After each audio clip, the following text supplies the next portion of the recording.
नमस्कार दोस्तों, कैसे हैं आप लोग। आई होप आप लोग बहुत अच्छे होंगे, स्वस्थ होंगे, मस्त होंगे। तो आइए आज की इस वीडियो में हम लोग देख लेते हैं कक्षा 10वीं के इतिहास का दूसरा अध्याय। दूसरा अध्याय आप लोग का क्या है? भारत में राष्ट्रवाद। आज हम लोग क्या पढ़ने वाले बच्चों?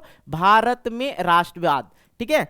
और हाँ, आप लोग को जानकारी के लिए एक बात मैं आप लोग को बता दूं, इससे पहले जो है इतिहास का पहला अध्याय एकदम जबरदस्त तरीका से पढ़ा रखे हैं। तो बाबू इसी वीडियो के नीचे डिस्क्रिप्शन बॉक्स में लिंक मिलेगा, जाके जरूर देख लीजिएगा। तो आज हम लोग शुरुआत करने वाले हैं भारत में राष्ट्रवाद, और इसी वीडियो में इस अध्याय को एकदम जबरदस्त तरीका से खत्म कर देंगे। और भैया कहेंगे इतिहास सर समझ में नहीं आएगा, बिल्कुल समझ में आएगा, क्योंकि मैं जो आप लोग को पढ़ाऊंगा ना एकदम फिल्म लगेगा ही नहीं। किताब पढ़ रहे हैं लगेगा ही नहीं भाई कि हम किताब पढ़ रहे हैं, तो क्या लगेगा सर? फिल्म लगेगा कि एकदम हम कोई 2 घंटे की जो मूवी देखते हैं ना, 2-2.5 घंटे की तो मूवी देख लेते हो, समझ में आ जाता ना। बस आप लोग को लगेगा कि फिल्म देख रहे हैं। और इस फिल्म में ना हीरो भी है, हीरो का भी एकदम जबरदस्त तरीका से एंट्री होता है। एकदम बारीक तरीका से आप लोग को समझाऊंगा। बस आप लोग को करना क्या है, इस वीडियो को लाइक करना है, दोस्तों के साथ शेयर करना है। ओके। और बहुत सारे बच्चे कह रहे होंगे सर इतने दिन बाद आप आए,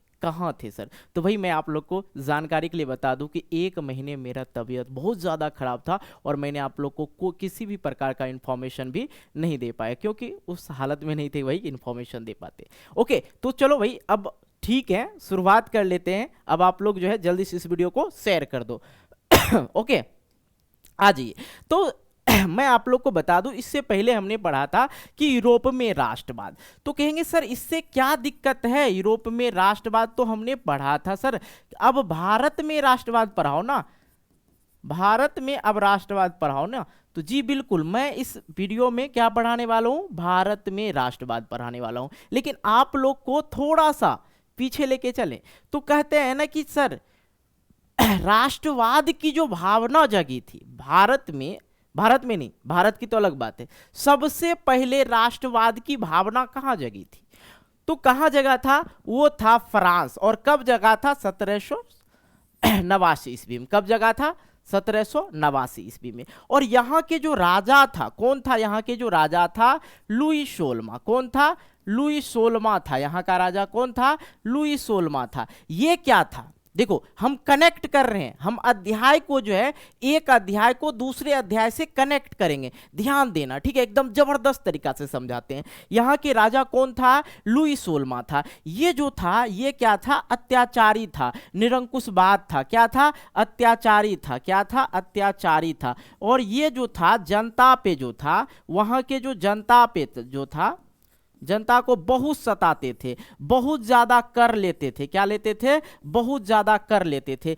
एक दिन जो है, एक दिन ऐसा होता है कि इसका अत्याचार इतना बढ़ गया, निरंकुशवाद इतना बढ़ गया, जनता को इतना सताने लगा कि जनता में क्या होने लगा कि भैया अब जो है हम इन नेता को नहीं रखेंगे, हम इन राजा को नहीं मानेंगे, इस बार मार देंगे। तो क्या हुआ था? लुई 16 को जो है फांसी पे लटका दिया था। मैंने आप लोग को कहानी समझा रखा है। तो अगर पूछे कि राष्ट्रवाद की जो भावना है सबसे पहले कहां जगा था, तो सबसे पहले कहां जगा था? यूरोप के अंतर्गत एक देश आता है फ्रांस, ठीक है, वहीं से जगा था। और यहां पे यूरोप जो है, यूरोप क्या है? एक महादेश है। मैंने आप लोग को बताया था ना कि यूरोप क्या है? एक महादेश है। आप लोग को बताए थे कि नहीं बताए थे? जी जल्दी बताओ, कितना महादेश है? जल्दी से आप लोग कमेंट करके बता दो। तो आप लोग से पूछेगा, तो ये जो है सबसे पहले कहां से फैला? फ्रांस से फैला। और फ्रांस से धीरे धीरे जो है पूरे यूरोप में राष्ट्रवाद की भावना फैलने लगा, और वो धीरे धीरे धीरे धीरे करके कहां आ गया? भारत आ गया। तो हालांकि आप लोग इससे पहले वाला अध्याय में भी मैंने आप लोग को राष्ट्रवाद का मतलब समझाया था, इस अध्याय में भी समझाऊंगा। भाई टेंशन मत लो, मैं यहां हूं, खड़ा हूं ना, टेंशन मत लो। राष्ट्रवाद कहते किसको? अपने देश के प्रति क्या होना चाहिए? प्रेम होना चाहिए, देशभक्ति होना चाहिए, वही क्या होता है? राष्ट्रवाद होता है। ओके, तो ये चीजें हम लोग बाद में जानेंगे। लेकिन देखो भाई, मैं आप लोग को बताया था ना कि एक अध्याय से कनेक्ट करके आप लोग को समझाऊंगा तो मजा आएगा।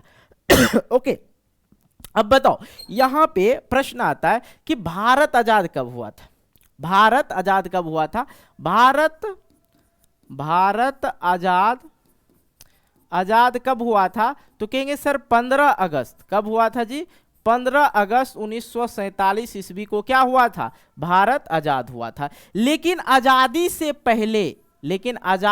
पहले इस पे किसका शासन था, तो अंग्रेज लोग का शासन था। डायरेक्ट आप लोग बोलेंगे क्या, अंग्रेज लोग का क्या था सर, यहां पे शासन था। आज की इसी अध्याय में हम लोग जानेंगे कि अंग्रेज से भी पहले भारत पर किसका शासन था, तो मुगल लोगों का शासन था। किसका था, मुगल लोगों का शासन था। ओके, देखो भाई, सभी शिक्षक अलग अलग तरह से पढ़ाते, लेकिन मैं जो पढ़ाऊंगा ना, आजादी से पहले की कहानी भी पढ़ाऊंगा, तभी जाके मजा आएगा। इस अध्याय में हालांकि वो डीपली नहीं दे रखा है, उतनी नहीं दे रखा है आजादी से पहले क्या था नहीं था, वो चीजें समझना होगा। देखो, राष्ट्रवाद की भावना कब जगता है, फ्रांस में क्या हुआ, जनता जो था बहुत ज्यादा इस राजा से क्या हो गया, निराश हो गया, तो उनके मन में जो है राष्ट्रवाद की भावना जगने लगी। तो उसी प्रकार से भारत पे भी किसी ऐसे शासक का शासन हुआ जो बहुत ज्यादा अत्याचार कर रहे थे, जनता को बहुत ज्यादा सता रहे थे, तभी तो भारत के लोगों के अंदर क्या आया, राष्ट्रवाद की भावना आया था। उसी प्रकार जैसे कि फ्रांस में आया था, सेम उसी प्रकार से। ओके, तो सबसे पहले हम लोग आजादी से पहले की कहानी को थोड़ा सा समझेंगे, टेंशन मत लेना। उसके बाद हम लोग कहां जाएंगे, अध्याय पे जाएंगे। थोड़ा डीपली समझोगे इतिहास, आगे कंपटीशन की एग्जाम होगी, किसी भी प्रकार की नौकरी की तैयारी करोगे, तो ये सब चीज जो है आप लोग से पूछा जाता है, ध्यान देना। ओके, तो अंग्रेज से पहले भारत पर किसका शासन था, मुगल लोगों का शासन था। क्लियर हो गया। अलग अलग राज्य पर अलग अलग राजा रहता था। जैसे बिहार अलग है, बिहार हो गया आपका, उत्तर प्रदेश हो गया, सभी राज्य जो था, बहुत कम राज्य था उस समय, जो था बहुत कम राज्य था, इतना राज नहीं था, 29 राज नहीं था उस समय, बहुत कम राज था। और सभी राज्य पे अलग अलग राजा हुआ करता था। और राजा जो होता था एक दूसरे से कभी कभी लड़ाई होता था तो राज्य को क्या कर लेता था, कब्जा कर लेता था, पहले वाला राजा। ओके तो मुगल का जो शासन काल था 1526 में मुगल का शासन काल था। और याद रखना, पानीपत का पहला लड़ाई, ठीक है, 1857 में, सॉरी यहां पे ये मिस्टेक हो गया, ठीक है। तो पानीपत का जो पहला लड़ाई हुआ था 1526 ईस्वी में हुआ था। कब हुआ था, पानीपत का जो पहला लड़ाई हुआ था कब हुआ था, 1526 ईस्वी में हुआ था। और 1857 तक मुगल का शासन रहा था भारत पे, जो है 1857 तक किसका शासन रहा था, किसका शासन रहा था, मुगल लोग का शासन रहा था। दूसरी पानीपत का जो युद्ध हुआ था, दूसरा पानीपत का जो युद्ध हुआ था 5 नवंबर 1526 ईस्वी में हुआ था। यहां पे आप लोग को याद रखना है, अगर पूछ दे कि पानीपत का पहला लड़ाई, पानीपत का पहला लड़ाई,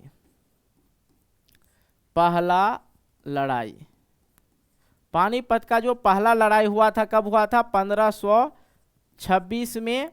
और दूसरा लड़ाई कब हुआ था, याद रखना है, दूसरा देखो अभी अध्याय में हम लोग नहीं घुसे हैं, दूसरा 1556 ईस्वी में। और तीसरा कब हुआ था भाई, तीसरा कब हुआ था, तीसरा आप लोग का हुआ था 14 जन 1761 ईस्वी में। कब हुआ था, 14 जन जन मतलब जनवरी समझना है, ठीक है, जन 1761 ईस्वी में हुआ था। ओके, ये चीजें याद रखना है। तो मैंने आप लोग को बताया कि अंग्रेज लोग से पहले हम लोग पे कौन शासन कर रहे थे, मुगल लोग शासन कर रहे थे। ओके, कौन कर रहे थे, मुगल लोग शासन करते। एक और सवाल आता आप लोग के मन में कि सर अंग्रेज लोग जो है भारत पे कितने दिनों तक शासन किया। अंग्रेज लोग जो है, अंग्रेज भारत पर 200 वर्षों तक, कितना, 200 वर्षों तक शासन किए थे शासन किए थे। ओके, याद रखना है कि अंग्रेज लोग जो है 200 वर्ष तक कहां, भारत पे शासन किए थे।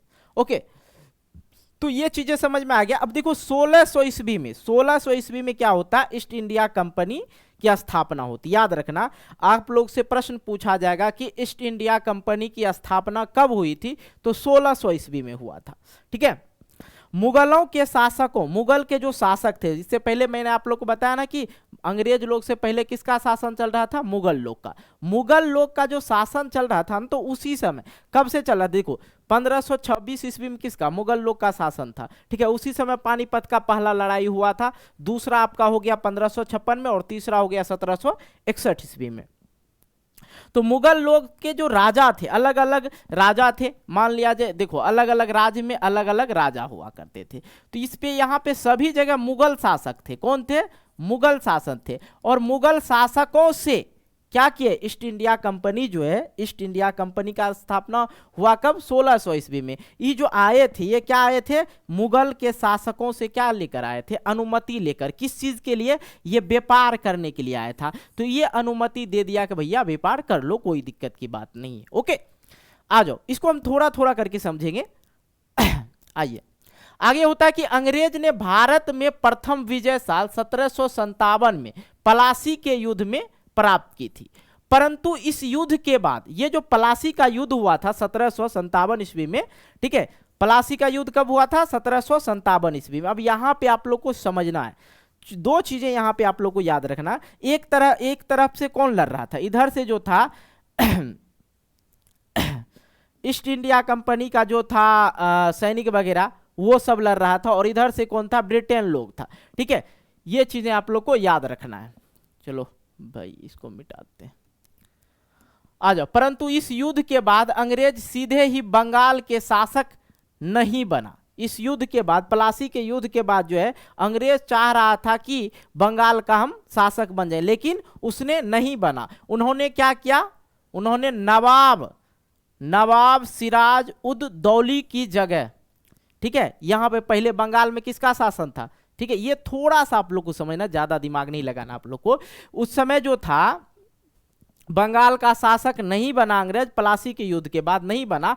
उसने क्या किया कि नवाब सिराज उद दौली की जगह मीरा जफर को बंगाल का क्या बना दिया? नवाब बना दिया। और उसके बाद मीरा कासिम को, उसके बाद क्या किया? मीरा कासिम को। अंग्रेज के पास बंगाल में टैक्स कलेक्ट करने का अधिकार था, ठीक है। वहां पे उसने धीरे धीरे करके ये ईस्ट इंडिया कंपनी को भी भगाया था, ठीक है। वो दोनों में भी मुठभेड़ भी हुआ था। ईस्ट इंडिया कंपनी जो है, ईस्ट इंडिया कंपनी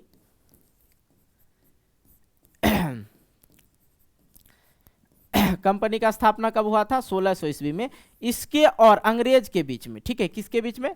अंग्रेज के बीच में लड़ाई भी हुआ था। और ये जो लड़ाई हो रहा था 1757 ईस्वी में हुआ था, पलासी युद्ध, उसका क्या नाम जाना जाता है?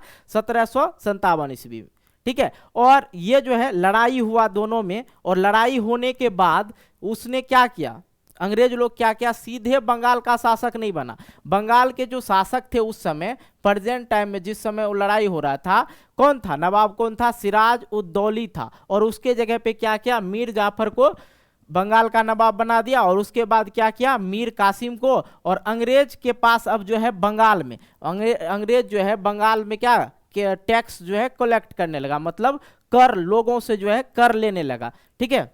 आइए 1764 बक्सर के युद्ध। अब देखो यहीं से कहानी जो है शुरू हो जाता है, यहीं से जो है कहानी शुरू हो जाता है। क्या होता है? 1764 में बक्सर के युद्ध के बाद अंग्रेज बंगाल, बिहार, असम, उड़ीसा, ठीक है, इन सभी जगहों पर क्या क्या शासक बन गया, वास्तविक शासन बना। किसका? अंग्रेज लोग का। ओके, यहीं से भारत में ब्रिटिश राज की शुरुआत हुई। परंतु अभी बाकी भारत जो था स्वतंत्र था, बाकी भारत जो था स्वतंत्र था। देखो धीरे धीरे उसने कहां पे पहले कब्जा किया? बंगाल पे किया। और बंगाल से कहां आ गया? बिहार, असम और उड़ीसा, इन सभी जगहों पे क्या किया?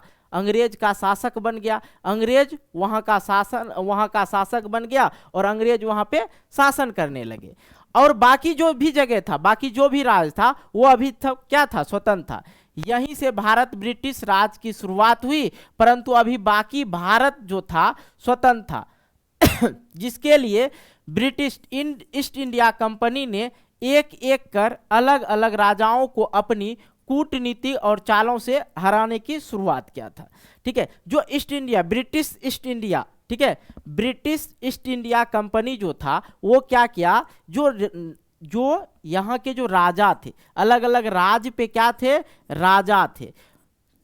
क्या थे, राजा थे। ये दोनों के बीच में लड़ाई लगाने का काम करता था। कौन लड़ाई लगाता था, ये east India company, British east India company, ठीक है। कौन लड़ाई लगा रहा था, ब्रिटिश चलो भाई, ब्रिटिश ईस्ट इंडिया कंपनी, ठीक है। ये लड़ाई लगाने का काम करता था, और लड़ाई जब लग जाता था तो ये राज पे क्या कर लेता था, राज कर लेता था। जब दो व्यक्ति लड़ता है ना, सुनते हैं ना, जब दो व्यक्ति आपस में लड़ रहा तो तीसरा मजा ले लेता, वही बात था। ओके, थोड़ा थोड़ा चीजों को हम लोग समझते चलेंगे। साल 1849 तक पूरे भारत को ब्रिटिश ईस्ट इंडिया कंपनी का नियंत्रण में ले लिया। 1757 में सैनिक विद्रोह के बाद 1858 में महारानी विक्टोरिया, ठीक है, महारानी विक्टोरिया ने भारत से ईस्ट इंडिया कंपनी का नियंत्रण को खत्म कर दिया और पूरा शासन सीधे ब्रिटिश क्राउन को नियंत्रण में आ गया। क्या क्या, ब्रिटिश क्राउन के नियंत्रण में आ गया। देखो, ईस्ट इंडिया कंपनी भी कहीं कहीं राज कर रहा था, और बाकी जो था अंग्रेज ब्रिटिश लोग भी जो था राज कर रहा था, ठीक है। तो ब्रिटिश ईस्ट इंडिया कंपनी का नियंत्रण में ले लिया कौन, 1849 तक पूरे भारत को ब्रिटिश ईस्ट इंडिया कंपनी नियंत्रण में लिया। और 1757 के सैनिक विद्रोह के बाद, 1757 में क्या हुआ था, सैनिक विद्रोह के बाद 1858 में महारानी विक्टोरिया ने भारत से ईस्ट इंडिया कंपनी का क्या कर दिया, नियंत्रण को खत्म कर दिया, और पूरा भार किस पे दे दिया, ब्रिटिश क्राउन के नियंत्रण में आ गया। पूरा शासन किसके अंदर आ गया, ये ब्रिटिश क्राउन के अंदर आ गया। ओके, यहीं तक जो था पीछे का चीजों को हमने समझा। अब देखो, सताना शुरू कर दिया था, कर लेना शुरू कर दिया था, कौन, अंग्रेज लोग कर लेना शुरू कर दिया था। ओके ये जो कहानी थी, ये पीछे की कहानी थी, आजादी की पहले की, ठीक है।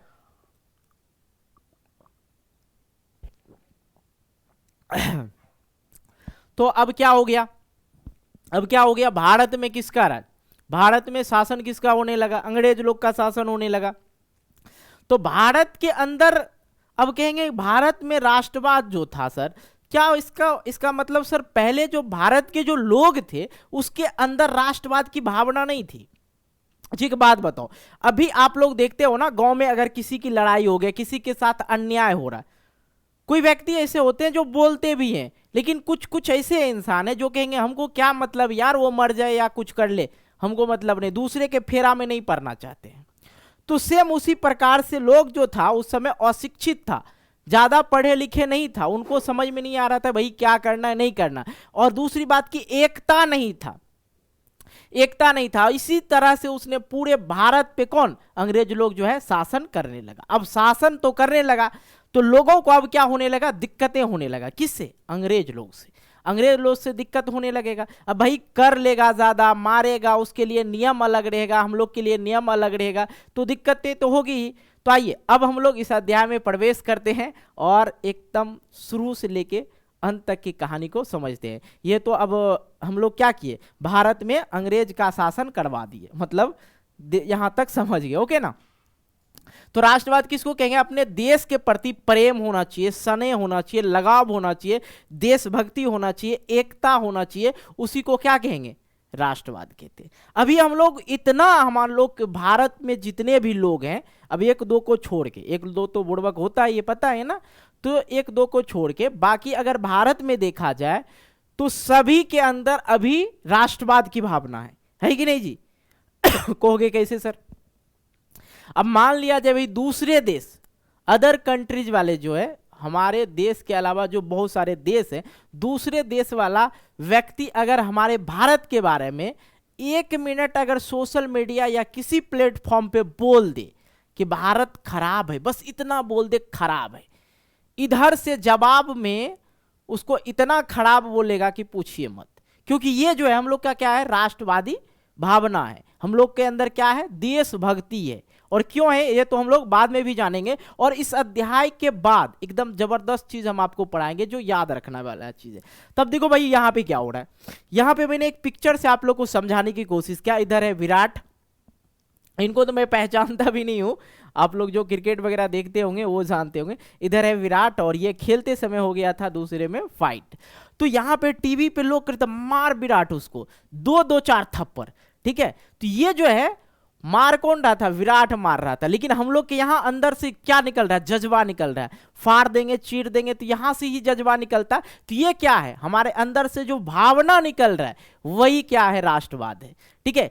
कुछ भी हो जाए, कुछ भी। अब देखो जिसके शरीर में जान ना हो वो भी कहेगा कि ये अगर हम पाकिस्तानी हमारे सामने आ जाए तो उसका कपार उपार चूर देंगे, है कि नहीं, क्योंकि उसके अंदर क्या है, राष्ट्रवाद की भावना है। तो राष्ट्रवाद की भावना कब जगती, तो जगाने में इसे बहुत समय लगा लोगों को, लोगों के अंदर राष्ट्रवाद की भावना पहले नहीं थी, इसलिए 200 वर्ष अंग्रेज लोग जो है भारत पे क्या कर लिए, शासन कर लिए। तो ये राष्ट्रवाद की जो भावना जगा, कैसे जगा, ये अब हम लोग समझते हैं।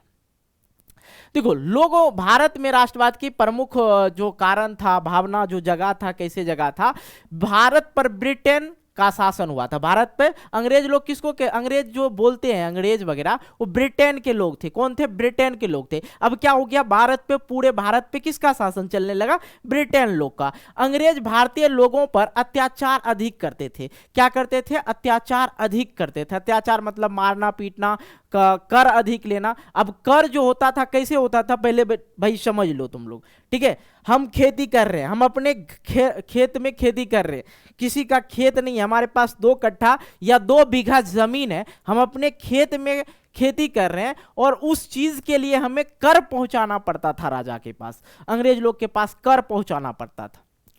अब जितना हो सका ऐसा कर दिया था कि सिर्फ आप अपने खाने भर का अनाज रख सकते थे, बाकी सब राजा के पास पहुंचा देना था। ये इस तरह से अत्याचार बढ़ते गया तो लोग जो है, लोगों के अंदर में आग उबलने लगा, राष्ट्रवाद की भावना जो है जलने लगा। दूसरी बात क्या था, भारत में क्या कर दिया उसने, टैक्स को बढ़ा दिया, भारत में महंगाई बढ़ गई। अब महंगाई की बात जो आती है कहां से आती है, थोड़ा सा ध्यान देना। अब हम आपको यहां से कनेक्ट करेंगे भारत अब यहां से हम आपको कनेक्ट करेंगे कहां, प्रथम विश्व युद्ध से। कहां कनेक्ट करेंगे, प्रथम विश्व युद्ध से, ठीक है, प्रथम विश्व युद्ध से, ठीक है।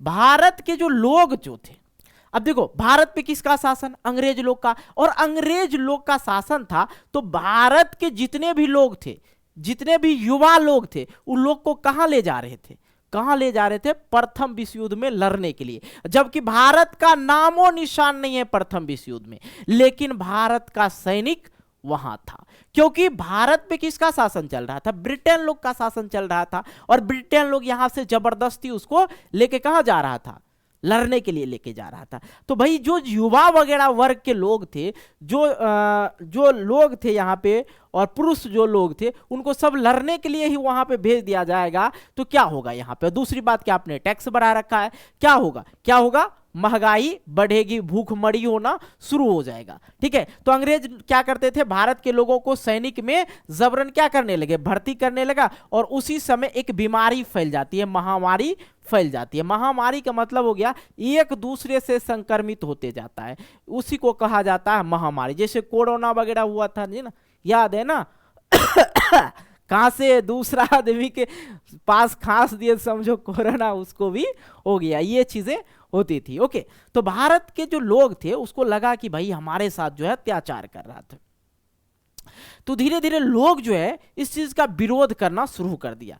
लेकिन कैसे विरोध करना शुरू करेंगे, लेकिन उसमें हीरो आएगा तब ना। एक हीरो और एक नेता का जरूरत पड़ता है, एक मजबूत इंसान का जरूरत पड़ेगा, तभी तो होगा। तो क्या होता है, सबसे पहले आगे हम समझ लेते हैं प्रथम विश्व युद्ध। प्रथम विश्व युद्ध समझेंगे, इसलिए हम आपको प्रथम विश्व युद्ध थोड़ा सा बताते हैं, क्योंकि आगे की कहानी हम लोग फिर महात्मा गांधी को लेके चलेंगे, ठीक है। जो हीरो होगा हमारा इस मूवी का, इस अध्याय का, वो कौन है, महात्मा गांधी। और महात्मा गांधी की एंट्री भी हम जबरदस्त तरीका से करवाने वाले हैं, टेंशन नहीं लेना। अब देखो भाई, यहाँ बताए थे ना कि मैंने प्रथम विश्व युद्ध पढ़ाया ना, अभी कि प्रथम विश्व युद्ध में सभी लोगों को भेजा जा रहा था। थोड़ा सा हम प्रथम विश्व युद्ध के बारे में हम बता देते हैं तो मजा आएगा। देखो प्रथम विश्व युद्ध जो हुआ था, देखो युद्ध जो होगा, कोई भी विश्व युद्ध होगा तो 2 देशों के बीच ही होगा।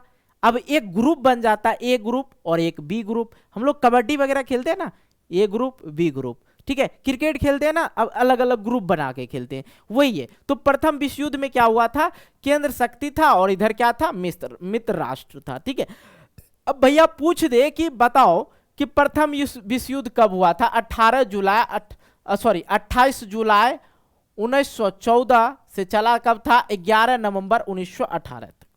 ठीक है, 28 जुलाई 1914 ईस्वी से 11 नवंबर 1918 ईस्वी तक, 4 साल अराउंड लगभग चला था। ओके, अब इधर दो पार्टी था, एक केंद्र शक्ति और मित्र राष्ट्र। इधर केंद्र शक्ति में कौन था, जर्मनी था, ऑस्ट्रिया हंगरी और ओटोमन साम्राज्य एवं बुल्गारिया। ठीक है, और इधर मित्र राष्ट्र में रूस हो गया, फ्रांस हो गया। और विश्व का सबसे बड़ा देश, अगर पूछ दे कि विश्व का सबसे बड़ा देश कौन है, तो रूस है। ठीक है, और फ्रांस में राष्ट्रवाद की भावना कब जगी थी, 1789 ईस्वी में। कब जगी थी, 1789 ईस्वी में। और ये जो था ब्रिटेन जो था भारत पर क्या कर रहा था, भारत पर शासन कर रहा था। भारत पर शासन कब, कितना वर्ष किया था, 200 वर्ष। कितना, 200 वर्ष। ओके, ये क्या है, संयुक्त राष्ट्र अमेरिका। और ये था जापान में जो था, अमेरिका क्या किया था, बम गिराया था। मैंने इससे पहले वाली कहानी में, कहानी कहते हैं, अध्याय में आप लोग को समझा रखा था। ठीक है, जापान पे जो परमाणु बम गिराया था, अभी भी जापान में जो है लंगड़ा लूल्हा बच्चा पैदा होता है। लंगड़ा लूल्हा समझते हैं ना, जिसका हाथ पैर कभी ये उसी को लंगड़ा लूल्हा। अब कोई बच्चा होगा उस तरह का, उसको क्या नाम बोला जाता है, ठीक है, दिव्यांग। ठीक है, दिव्यांग अभी भी वहां पे जन्म लेता है जापान में। टेक्निकल के मामले में हाई लेवल पे अभी। ठीक है, तो देखो दो देशों के दो ग्रुप बन गए थे और उसके बीच में आपस में क्या हो रही थी, लड़ाई हो रही थी। और ब्रिटेन जो था भारत पे क्या कर रहा था, शासन कर रहा था। तो ब्रिटेन जो दूसरे जर्मनी वगैरह से लड़ रहा था, तो उसको क्या चाहिए था, सेना चाहिए था। तो ये शासन क्या कर रहा था, भारत पे कर रहा था। तो भारत के नागरिकों को कहाँ ले जा रहा था, लड़ने के लिए ले जा रहा था। तो यहाँ की हालत खराब हो रही थी। तो प्रथम विश्व युद्ध आप लोग को समझ में आया कि नहीं आया। ओके, आ जाओ। अब प्रथम विश्व युद्ध से भारत पर प्रभाव क्या पड़ा कि भारत पर अंग्रेज का शासन था ही ना, तो जबरन सभी को सेना में भर्ती कराने लगा। भारत पे क्या बढ़ने लगा, टैक्स बढ़ा दिया। भारत में टैक्स बढ़ा दिया। भारत में क्या हो गई, महंगाई आ गई, भूखमरी शुरू हो गई। और इसी अवधि में फ्लू की महामारी फैल गई। फ्लू की जो है महामारी फैल गई। ओके, ये चीज मैंने पहले भी बता रखा। 9 जनवरी अब हमारे हीरो का एंट्री होता है। किसका, हीरो का एंट्री होता है। हीरो कौन है हमारे इस मूवी का, हमारे इस अध्याय का, महात्मा गांधी। अब भैया महात्मा गांधी का एंट्री होता है 9 जनवरी 1915 ईस्वी को। अब कहोगे कि सर उससे पहले महात्मा गांधी कहाँ गए थे, महात्मा गांधी को ध्यान नहीं था क्या। तो उससे पहले जो था कहाँ गए थे, दक्षिण अफ्रीका गए थे। और दक्षिण अफ्रीका में भाई क्या हो रहे थे, रंग भेद चल रहे थे। क्या भेद चल रहे थे, रंग भेद। वहां पे क्या करने गए थे भैया, ये केस लड़ने के लिए गए थे। रंग भेद, नस्ल भेद। ठीक है, रंग भेद, नस्ल भेद चल रहा था। कहां पे, दक्षिण अफ्रीका में। कहां पे चल रहा था ये चीजें दक्षिण अफ्रीका में ना, दक्षिण अफ्रीका में। तो भैया महात्मा गांधी वहां पे जाके क्या किए थे, सत्याग्रह किए थे। कहां पे जाके, वहां पे जाके क्या किए थे, सत्याग्रह किए थे। और सत्याग्रह का अर्थ आगे आप लोग को समझाएंगे, टेंशन नहीं लेना मेरे भाई। तो ये जो था रंग भेद, नस्ल भेद दक्षिण अफ्रीका में चल रहा था। रंग भेद का मतलब समझते हैं, हाँ समझते हैं, अरे वही काला गोरा, समझ रहे हैं ना। काला गोरा वाला, काला आदमी जो था ना, काला मतलब इंडियन, जो काला आदमी है वो इंडियन और जो गोरा आदमी है वो अंग्रेज लोग। ठीक है, तो यहाँ पे भी वही चल रहा था। जो भारतीय था उसका रंग कैसा, काला। और जो अंग्रेजवा लोग था वो हम लोग को कले बोलता था, हम उनको क्या बोलते थे, गोरा।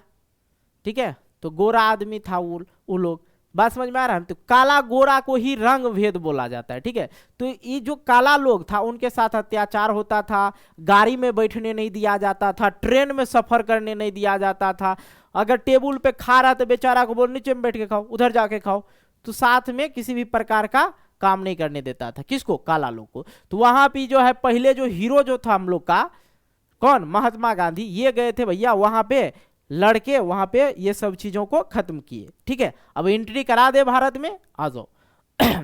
9 जनवरी 1915 ईस्वी को दक्षिण अफ्रीका से कहां आए? भारत आए। कौन आए भैया? महात्मा गांधी। अब भैया जन्म वगैरह माता पिता का नाम तो आप लोग को याद ही होगे, तो बचपन से पढ़ रहे हो तो याद होना चाहिए, अगर नहीं तो भाई कमेंट कर दो, कमेंट कर दो कोई बच्चा।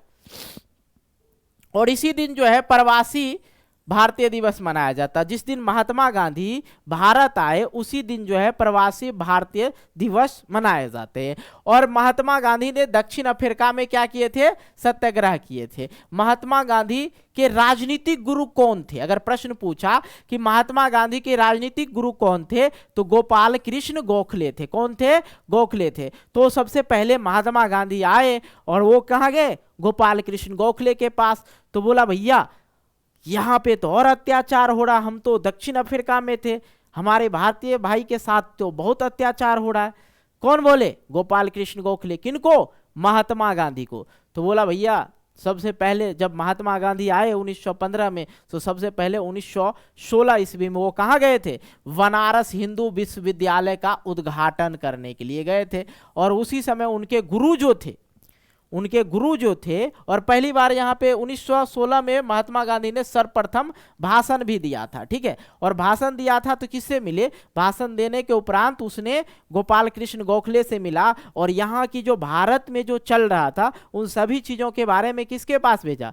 किसको बताया? महात्मा गांधी को बताया। बोला भाई ऐसे ऐसी बात बोल रहा। तो बोला गुरुजी हम क्या करें? तो बोला सबसे पहले तुम बिहार जाओ। कहाँ जाओ? बिहार जाओ, बिहार से शुरू करो। ठीक है, उसके बाद हम लोग आगे बढ़ेंगे। तो महात्मा गांधी हमेशा कहते थे सत्य और अहिंसा से लड़ाई करो। ठीक है, सत्य और अहिंसा से लड़ाई करो। महात्मा गांधी का ये सुविचार बहुत अच्छा लगता है कि कोई भी व्यक्ति जो है, अगर आपके सामने कोई भी व्यक्ति अगर गुस्से में है तो बस वहां पे आप थोड़ा देर के लिए चुप हो जाइए। अगर सामने वाला व्यक्ति अगर गुस्से में है तो क्या करना? वहां पे थोड़ा देर चुप हो जाना चाहिए, और चुप हो जाओगे तो उनका जो गुस्सा है ना खत्म हो जाएगा। अगर उनके गुस्से पे सामने वाला भी आदमी गुस्सा में, आप भी गुस्सा में रहेगा, आप मुंह फाड़ देते हैं तो फटेगा ही फटेगा ना। तो ये हमेशा कहते थे कि भाई कोई भी काम करो ना, सत्य, पहले तो सत्य बोलो, गलत बोलोगे तो फंस जाओगे। सत्य बोलो और सत्य के साथ अहिंसा से रहो। मतलब लड़ाई झगड़ा मत करो। हिंसा का मतलब होता मारपीट करना, वो चीजें नहीं करो। तो महात्मा गांधी ने भारत में सत्याग्रह आंदोलन शुरू कर दिया, और ये किसके कहने पे शुरू किया था? गोपाल कृष्ण गोखले के। तो महात्मा गांधी के राजनीतिक गुरु कौन थे? गोपाल कृष्ण गोखले थे। भारत कब आए थे? 9 जनवरी 1915 में। अमेरिका में भी इसने सत्याग्रह किया, और यहाँ पे भी इसने क्या किया? आंदोलन शुरू कर दिए थे। याद रखना 1916 ईस्वी में बनारस हिंदू विश्वविद्यालय में ये उद्घाटन किए थे 1916 में। और 1916 ईस्वी में ही सर्वप्रथम महात्मा गांधी ने क्या दिया था? भाषण दिया था। ओके, सत्याग्रह का विचार। ठीक है, सबसे पहले हम आपको यहाँ पे ये समझा देते हैं कि भैया सत्याग्रह का अर्थ क्या होता है। यह सत्य और अहिंसा, ठीक है, अहिंसा, सत्य तथा अहिंसा पर आधारित एक नए तरह का जन आंदोलन का रास्ता था। सत्याग्रह का मतलब क्या होता है कि सत्य और अहिंसा पर आधारित आंदोलन को क्या कहेंगे?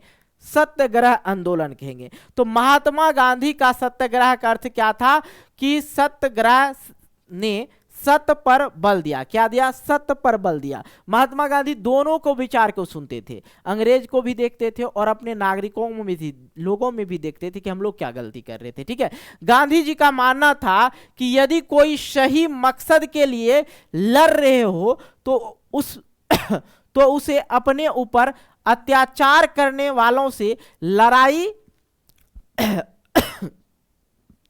एक सेकेंड पानी पी लेते थोड़ा सा। देखो भाई गर्म पानी पीना पड़ता है। अरे है कि नहीं?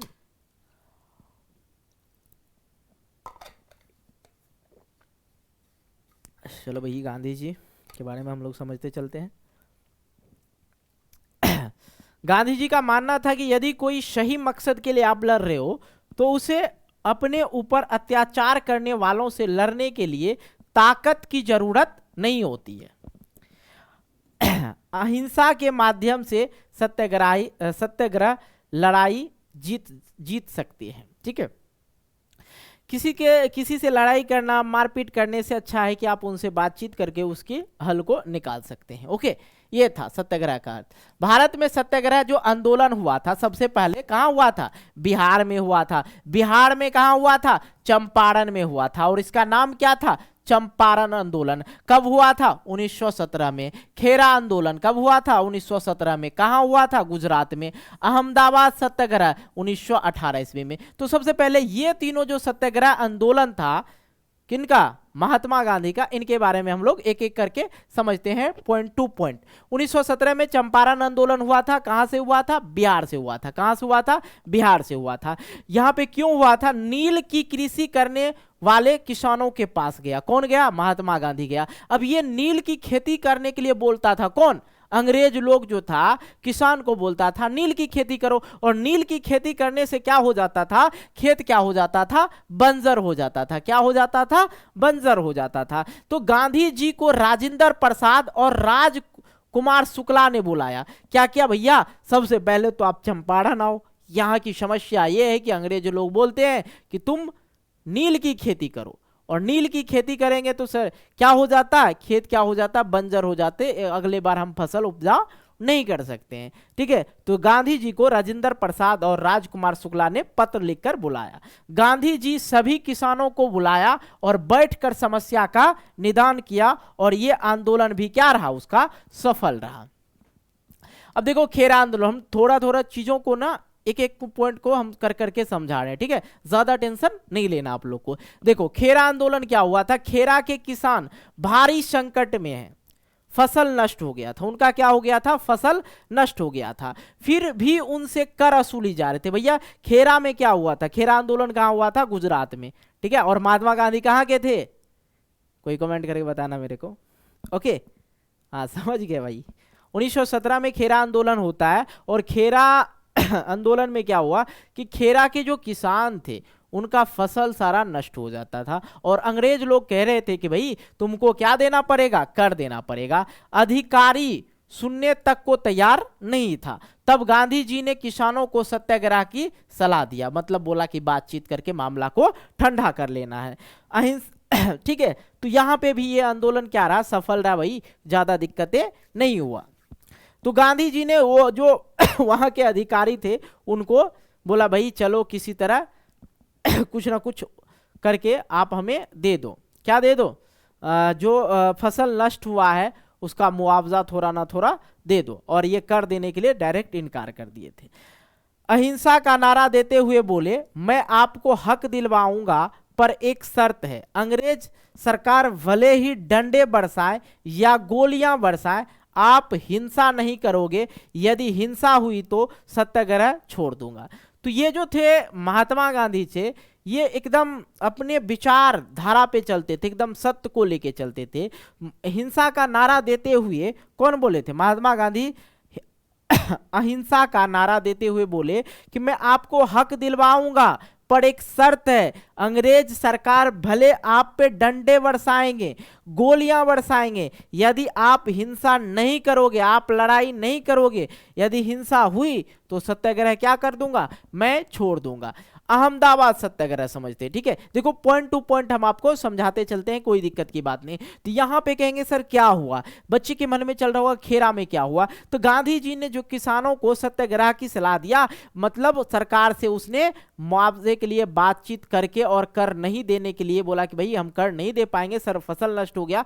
तो बातचीत से वहां पे भी मामला सेट हो गया था। फिर आ गया अहमदाबाद सत्याग्रह, जो हुआ था कहां हुआ था? अहमदाबाद में हुआ था 1918 ईस्वी में। यह आंदोलन सूती मिलों के मजदूरों के द्वारा किया गया था, क्योंकि उस समय जो था प्लेग की बीमारी फैली हुई थी। और प्लेग की बीमारी कब फैली थी? जब विश्व युद्ध चल रहा था, प्रथम विश्व युद्ध, मैंने आप लोग को बता रखा था, उस समय से फैली हुई थी। और बहुत ज्यादा क्या हुआ था? नुकसान हुआ था। मजदूर मुआवजे में 50% की मांग कर रही थी। मजदूर कह रहा था, सूती मिल के मजदूर के द्वारा अहमदाबाद आंदोलन या सत्याग्रह हुआ था, समझे। अहमदाबाद सत्याग्रह कब हुआ था? 1918 में। यह आंदोलन सूती मिलों के मजदूरों के द्वारा किया गया था, और क्योंकि उस समय प्लेग की बीमारी भी फैल गई थी और बहुत ज्यादा क्या हुआ था, नुकसान भी हुआ था। मजदूर मुआवजे में 50% की मांग कर रहा था, भाई 50% दो, लेकिन मिल के मालिक का कहना था कि भाई 20% ही हम मुआवजा देंगे। तो गांधी जी आए, बोले भैया ना आपका ना इनका, ना मजदूर का ना आपका, 35% पे डन करते हैं। तो गांधी जी बैठकर समस्या गांधी जी बैठकर समझाया, ना मजदूर का ना आपका, चलो 35% की मुआवजा देने की बात की। एकदम बातचीत से गांधी जी जो थे, बातचीत से एकदम पटा लेते थे किसी को भी। पटाने का मतलब ये मत समझ, गलत गलत भी मत लेना मेरे भाई। पटाने का मतलब है किसी को समझा लेते थे, अपने झांसे में ले लेते थे और समझ भी जाते थे लोग। तो ये तीनों आंदोलन हुआ। ओके, आगे आ जाता है 1919 की कहानी। ठीक है, रॉलेट एक्ट कानून। अब ये कानून के बारे में समझ, 3 सत्याग्रह आप लोग समझ गए, किसी को कोई दिक्कत नहीं ना? ओके, तो भाई यहाँ पे रॉलेट एक्ट क्या था, इसके बारे में हम लोग समझते हैं। ब्रिटिश सरकार के अध्यक्ष सर सिडनी रॉलेट, ठीक है, सर सिडनी रॉलेट की सोडिशन, ठीक है, सोडिशन समिति रॉलेट एक्ट का कानून बनाया। और इस कानून को जो है, रॉलेट एक्ट के कानून को काला कानून भी कहा जाता है। और इसको ब्रिटिश सरकार ने भारत के लोगों को किसके लिए, कुचलने के लिए बनाया था। अब इस कानून में क्या था, इस कानून को जो बनाया था, इस कानून के अंदर क्या था कि ब्रिटिश सरकार को यह अधिकार दिया गया था, मतलब यह अधिकार दिया गया था, वह किसी भी भारतीय लोगों को बिना मुकदमा चलाए अदालत में और जेल में बंद कर सकता था। ठीक है, इसी को रॉलेट एक्ट कानून बोला जाता है, और इसी को क्या बोला जाता है, काला कानून भी बोला जाता। और कब हुआ था? 1919 में हुआ था।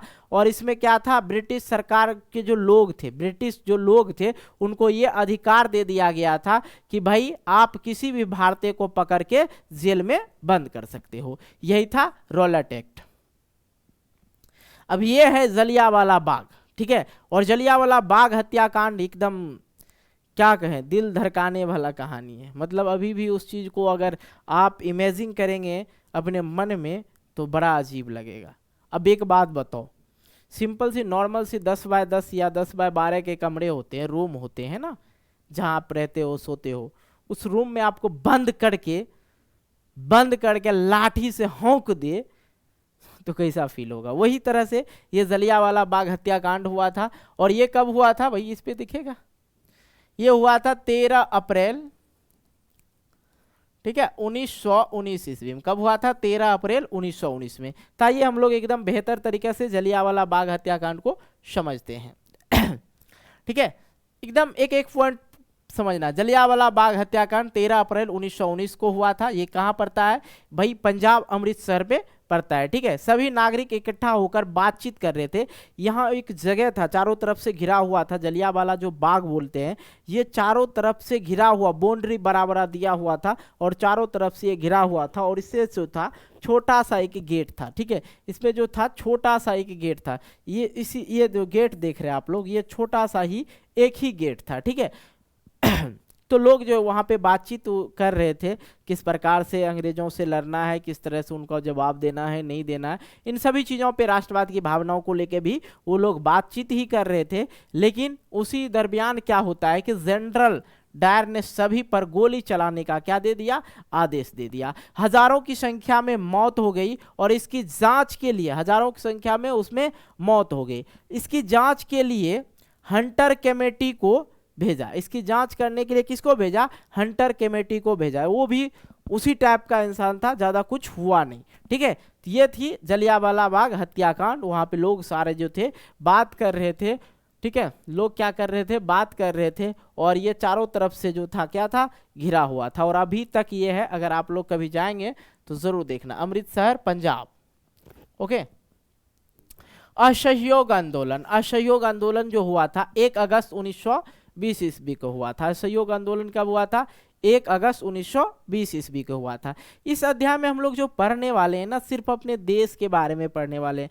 कौन कौन से आंदोलन हुए थे, नहीं हुए थे, ज़्यादा कुछ तो है नहीं, जो हम लोग शुरुआती दौर से जानते आ रहे हैं। ओके, आ जाओ भाई। अंग्रेज को विश्वविद्यालय असहयोग आंदोलन, असहयोग का मतलब हो गया कि सहयोग नहीं करना, ठीक है। असहयोग का मतलब क्या हो गया, सहयोग नहीं करना। तो हम लोग जो थे उनका सहयोग कर रहे थे, किनका सहयोग कर रहे थे, अंग्रेज लोग का सहयोग कर रहे थे। क्या कर रहे थे, उनका सहयोग कर रहे थे, तभी तो हमारे देश में आके पूरा वो राज कर रहे थे। अब एक बात बताओ, भारत में इतने नागरिक थे और वो गिने गुथे हुए लोग थे। भारत में इतने लोग थे लेकिन अंग्रेजों की संख्या अगर मैं बोलूं तो वो गिने हुए लोग थे, मतलब जिसे हम गिन सकते हैं, ठीक है, गिना गुथा हुआ लोग है, ज्यादा नहीं था, ठीक है। वो लोग ज्यादा की संख्या में नहीं था, तब फिर भी हम लोग पे राज कर रहा था। कहीं ना कहीं लगा लोगों को कि भाई हम उसका सहयोग कर रहे हैं, तो उसका सहयोग करना क्या किया, छोड़ दिया। तो असहयोग आंदोलन में क्या हुआ, अंग्रेज का जो विश्वविद्यालय था वहां लोग जाना, पढ़ने के लिए जाना छोड़ दिया। भारत के सभी वकील वकालत करना छोड़ दिया। लोगों को लगा हम वकालत ही करना छोड़ देंगे, तो वकालत नहीं करेंगे तो कैसे होगा उनका सहयोग। अंग्रेज का जो कपड़ा था उसका क्या करने लगा, बहिष्कार करने लगा, उसका जलाने लगा, नहीं पहनने लगा। धीरे धीरे आंदोलन जो है कमजोर हो गया। ये थोड़ा दिन के बाद ही ये आंदोलन जो है क्या हो गया, आंदोलन कमजोर हो गया। सभी छात्र अब अंग्रेज के विद्यालय में वकील कोर्ट जाना शुरू कर दिया। सूती कपड़ा जो था महंगा हो गया था, उसके वजह से फिर से लोग क्या करने लगा, अंग्रेज का ही कपड़ा पहनने लगा। धीरे धीरे ये कमजोर हो गया, ज्यादा दिन तक ये असहयोग आंदोलन नहीं टिका था, ठीक है। अब वजह थी कि भाई क्या करते, सब जगह उनको कोई फर्क ही नहीं पड़ा। हम लोग इतना छोड़ दिए, 10-15 दिन बाद आप भूख मरने लगा तो क्या करिएगा, वकील वकालत करने चला गया। बच्चे की पढ़ाई नहीं हो रही थी, वो पढ़ने चला गया। कपड़े जो था सूती वाला वो महंगा था, तो फिर से अंग्रेजों लोग का कपड़ा पहनने लगा। सरकार ने आंदोलन को गैर कानूनी बताकर लगभग, असहयोग आंदोलन के बाद क्या हुआ, सरकार ने आंदोलन को गैर कानूनी बता दिया। क्या बता दिया, गैर कानूनी बता दिया। और 30,000 आंदोलनकारी लोगों को क्या कर दिया, जेल में दे दिया। गिरफ्तारी को देखकर फिर गांधी जी सवर्ण अवज्ञा आंदोलन को धमकी दी। फिर आया भाई गांधी जी, बोला भैया अगर हमारे क्रांतिकारी, हमारे आंदोलनकारी को अगर तुम नहीं छोड़ते हो तो फिर से हम लोग क्या करेंगे, सवर्ण अवज्ञा आंदोलन शुरू करेंगे। लेकिन यही बीच में उत्तर प्रदेश में चोरी चौरा कांड हो गया। अब देखो ये चोरी चौरा कांड क्या था, इसके बारे में हम लोग समझते हैं, ठीक है। धमकी तो दे ही दिया। अब लोग जो थे सबको क्या कर लिए, वो गिरफ्तार कर लिए थे। गांधी जी बोला भैया हम सवर्ण अवज्ञा आंदोलन करेंगे। गांधी जी ये भी बोले थे कि भैया हम सत्य और अहिंसा पे चलेंगे, हिंसा मत करना, नहीं तो हम आंदोलन नहीं करेंगे। हाँ, तो यहाँ पे वही आ गया आपको पीडीएफ लेने के लिए। बहुत सारे बच्चे बोलते हैं ये पीडीएफ सर कैसे लेना है। तो भाई सबसे पहले आप लोग को क्या करना होगा, चैनल पे नए हो सब्सक्राइब कर लेना, लाइक कर लेना और इस वीडियो को शेयर करना और कमेंट करके जरूर बताना आप लोग, ठीक है।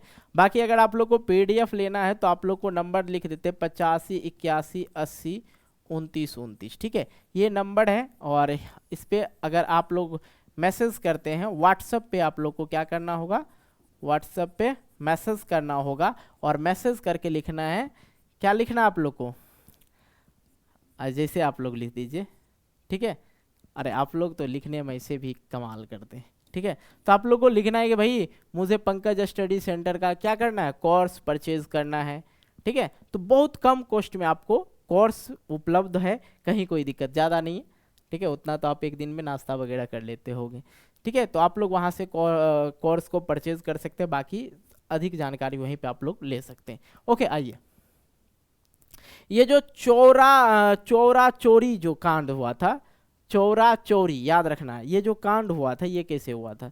अब देखो भाई क्रांतिकारी जो था यहाँ पे, ये क्या थे, यहाँ पे जो लोग थे इतने लोगों को गिरफ्तार कर लिए, तो लोग क्या हो गया, आक्रोश में आ गए, क्रोधित हो गए।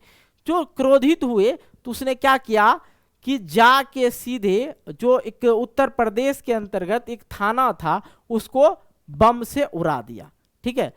तो महात्मा गांधी के मन में आ गया भाई अब तो ये काल बरसाने लगा, दिक्कतें शुरू हो गया था। किसके मन में लगा, ये महात्मा गांधी के मन में चलने लगा था। महात्मा गांधी बोला था कि भैया आप लोग किसी भी प्रकार का हिंसा नहीं करोगे। तो ये जो हुआ था चोरा चोरी कांड, ये शांति मार्च निकल रहा था, ठीक है, शांति मार्च निकल रहा था, सत्याग्रहियों पर पुलिस ने फायरिंग कर दिया। क्या कर दिया? फायरिंग कर दिया। ये जो महात्मा गांधी शांति मार्च निकाल रहे थे और सत्याग्रही जो लोग थे वहां पे, ठीक है, जो महात्मा गांधी के जो लोग वगैरह थे वो जो जा रहे थे, तो पुलिस उस पर क्या कर दिया? फायरिंग कर दिया। तो पुलिस के एक्शन में 11 सत्याग्रही शहीद हो गए और 50 क्या हो गए? घायल हो गए। आक्रोशित सत्याग्रहियों ने थाने में क्या कर दिया? आग लगा दिया और 23 पुलिस वाले को क्या कर गए? मारे गए। इसमें क्या हुआ? ये जो अभी भी देख रहे हैं ना, थाना चौरी चौरा जनपद गोरखपुर, जो उत्तर प्रदेश के अंदर आता है, बम से उड़ा दिया गया था, ठीक है। तो नॉर्मल भाषा में अगर आप लोग इस भाषा में नहीं समझे, सिंपल सी भाषा में समझे, तो ये जो शांति मार्च निकाल रहे थे महात्मा गांधी, निकालते हुए सत्याग्रही जो थे, सत्याग्रही जो लोग थे वो सभी जा रहे थे। तो पुलिस बेवकूफ़ी वाला काम किया, 2-4 फायरिंग दे दिया, 2-4 फायरिंग की, 11 सत्याग्रही को शहीद होना पड़ा था, मतलब मार ही दिया था, फायरिंग कर दिया था। आक्रोश में आके जो सत्याग्रही आंदोलन के जो लोग थे वो भी पुलिस पे बम बरसाना शुरू कर दिया, मारना शुरू कर दिया। और उसी दौरान क्या हुआ कि 23 पुलिस वाले क्या हो गए? शहीद हो गए, मारे गए। ओके। और गांधी जी को लगा अभी आंदोलन नहीं करना सही नहीं होगा, अभी जो आंदोलन है वो करना सही नहीं होगा। आंदोलन को उसने क्या किया? स्थगित कर दिया। और ब्रिटिश सरकार ने मार्च 1922 में गांधी जी को 6 साल के लिए जेल में डाल दिया। तो भाई अब हम अपना हीरो जो है कहाँ चला जाता है? जेल में। 1922 में गांधी जी को 6 साल के लिए जेल में डाल देता है। भारत में फिर हिंदू मुस्लिम का एकता जो है धीरे धीरे क्या होने लगा? खत्म होने लगा। अब आते हैं साइमन कमीशन, इसके बारे में हम लोग समझते हैं। और साइमन कमीशन जो था 1928, याद रखना है। साइमन कमीशन का गठन हुआ था 8 नवंबर 1927 को हुआ था, ठीक है। कहीं कहीं नेट वगैरह में देखेंगे तो कहीं 28 कभी 27 दे रखा है, तो इस चीज को आप लोग देखना है। तो भारत का संविधान सुधारने के लिए ये किया गया था, भारत के जो है संविधान को सुधारने के लिए साइमन कमीशन किया गया था। और साइमन कमीशन का गठन हुआ था 8 नवंबर 1927 ईस्वी को। और इस कमीशन के जो अध्यक्ष थे सर जॉन साइमन थे, सर जॉन साइमन थे, और इसी के नाम पे रखा गया था क्या? Simon commission. और इस आयोग थे, इस आयोग के जो गठन किया गया था, जो भारत के संविधान सुधारने के लिए जो लोग आए थे इस गठन में, वो सब कौन थे? सदस्य जो थे वो अंग्रेज ही थे। इसलिए भारत के लोगों को लगा कि भैया हमारी संविधान को अंग्रेज लोग सुधारेंगे, वो तो खुद बिगड़ा हुआ, वो क्या सुधारेंगे। तो इस बात के लिए भी लोगों को लगा, गलत लगा, और लोग ने भारत के लोग जो था इसका क्या करने लगा? विरोध करने लगा। और लोगों ने साइमन वापस जाओ, साइमन गो बैक का नारा देने लगा। क्या करने लगा? गो बैक का नारा देने लगा। ओके। तो साइमन कमीशन आप लोग समझे? साइमन कमीशन समझे? नहीं समझे? 8 नवंबर 1927 ईस्वी को साइमन कमीशन का गठन होता है। और गठन इसलिए होता है कि भारत के संविधान को जो है थोड़ा सा बदलाव करना था, सुधारना था। लेकिन साइमन कमीशन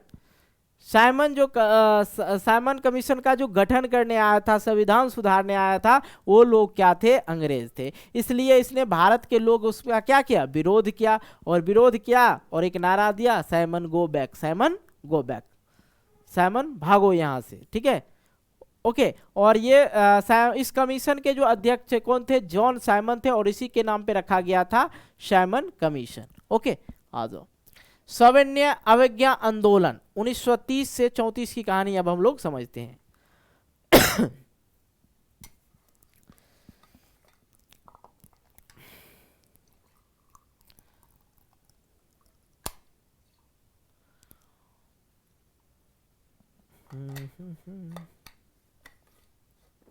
सविनय अवज्ञा आंदोलन कब हुआ था? 1930, और ये 1934 तक चला था।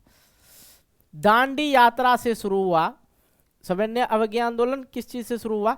दांडी यात्रा जो शुरू हुआ था, ठीक है, दांडी यात्रा से शुरू हुआ था 12 मार्च 6 अप्रैल 1930 ईस्वी को, ठीक है, नमक पर प्रतिबंध लगा दिया गया था। क्या कर दिया था अंग्रेज लोगों के द्वारा?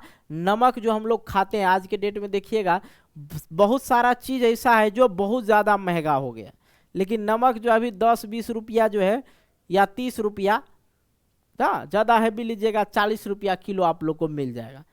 नमक का रेट नहीं बढ़ता। कभी कभी सुने होंगे, एक बार 2016 की कहानी बता रहा हूँ, तो लोगों ने ये अफवाह उड़ा दिया था कि अब नमक खत्म हो गया, नमक मिलना बंद। तेरी के पूरा 100 रुपया का खरीद लोग रख रहा था, ठीक है, नमक का पैकेट। तो नमक का जो ये नमक आंदोलन भी हुआ था ना, तो नमक का रेट ज़्यादा नहीं किया जाता, क्योंकि नमक आंदोलन हो रखा है, ठीक है। तो भाई इतना दिन हो गया आज़ादी का, 76-77 साल हो रहा ना, 76-77 साल, तो ये जो है अभी तक नहीं बढ़ा है उतना दाम, लेकिन धीरे धीरे लगता है 100 रुपया किलो कहीं नहीं कहीं 10-20 साल बाद हो जाए, कोई बड़ी बात नहीं है। तो नमक पे क्या कर दिया गया था? प्रतिबंध लगा दिया गया था। साबरमती से 24 दिनों तक 78 साथियों के साथ 250 किलोमीटर कौन? महात्मा गांधी चले थे। 24 दिन तक पद यात्रा कर रहे थे, साबरमती से शुरू किए थे और 24 दिनों तक 78 साथी के साथ, ठीक है, 250 किलोमीटर चले थे। कितने? 250 किलोमीटर। समुंदर के पानी से नमक बनाकर नमक कानून को तोड़ दिया। बोला भैया नमक तो है समुंदर के पानी से बनता, और नमक को बनाकर नमक कानून को क्या कर दिया? तोड़ दिया, ठीक है। और इस प्रकार सभी जगह पर नमक आंदोलन को तोड़ा गया। इसी प्रकार से क्या किया? समुद्र के पानी से नमक बनाया और नमक कानून को क्या कर दिया? तोड़ दिया। लगाओ भैया प्रतिबंध लगाना है तो लगाओ, हम खुद बना के खा लेंगे, क्या दिक्कतें थी। सविनय अवज्ञा आंदोलन का मुख्य घटनाएं जो थी, देश के सभी विभिन्न हिस्सों में नमक कानून का क्या होने लगा? उल्लंघना होने लगा। विदेशी वस्तुओं का क्या होने लगा? बहिष्कार होने लगा। शराब की दुकानों की पैकेटिंग होने लगा, और वन कानूनों का क्या होने लगा? उल्लंघन होने लगा। जो वन के जो कानून था उसका उल्लंघन लोग करने लगा। पेड़ पौधे को जो है ज्यादा वो लोग काट रहे थे। ओके, सविनय अवज्ञा आंदोलन में ब्रिटिश सरकार की प्रतिक्रिया क्या था? तो कांग्रेस नेताओं को हिरासत में ले लिया, शांतिपूर्ण सत्याग्रहियों पर आक्रमण करने लगा।